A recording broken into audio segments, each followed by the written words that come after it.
It's hard to believe, but 7 months from now, America will host its 60th presidential contest. The U.S. is all set to witness a rerun of 2020, a rematch between Joe Biden and Donald Trump.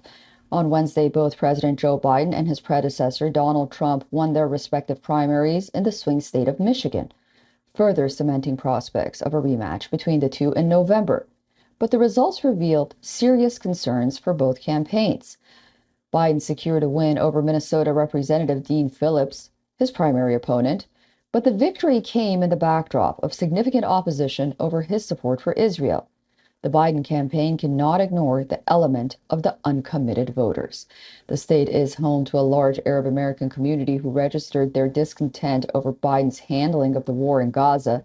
The percentage of uncommitted voters in the Democratic primary is just under 15%. And it is expected to increase further. As of now, over 100,000 people have voted for this category. On the other hand, there is Donald Trump, who has swept all 5 of the early state contests so far, including South Carolina, the home state of his remaining challenger, Nikki Haley. Trump now heads to Super Tuesday, when 15 states and a territory will hold nomination contests. As the overwhelming favorite to lock up the Republican nomination, but there are clear warning signs beyond just Nikki Haley still being in the competition. The former U.S. president still faces challenges with suburban and college-educated voters alongside a faction within his party that alleges that Trump may have violated the law in one or more of the ongoing criminal cases against him. The results in Michigan was a key test for both Biden and Trump as they compete for the support of working-class voters ahead of the general election. According to new polls, President Biden trails the Republican frontrunner in a hypothetical 2024 rematch. All right, for more on this, we are being joined by Jonah Blank from Washington, D.C. Jonah is a senior journalist, as well as he was a former foreign policy advisor to current President Joe Biden. Jonah, thank you so much for joining us on WION.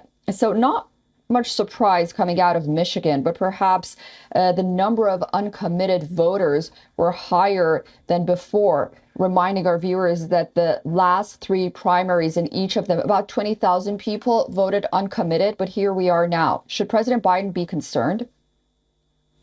Well, thank you for having me. President Biden should definitely be paying close attention because the number of uncommitted voters is now over 100,000.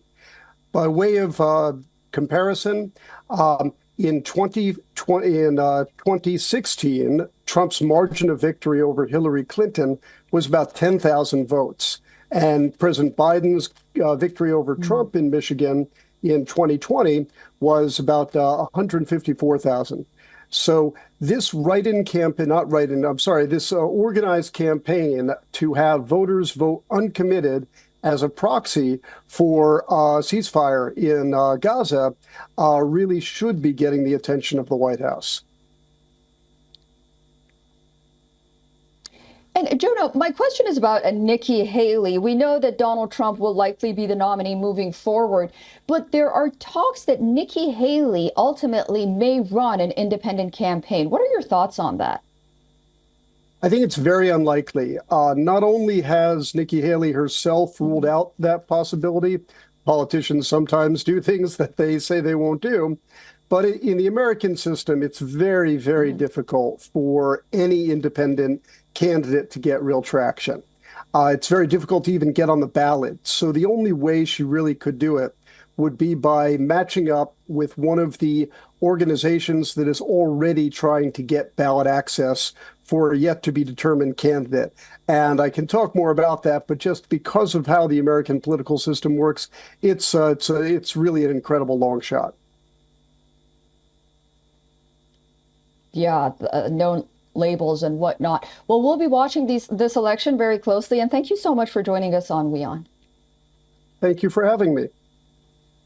For all the latest news, download the WION app and subscribe to our YouTube channel.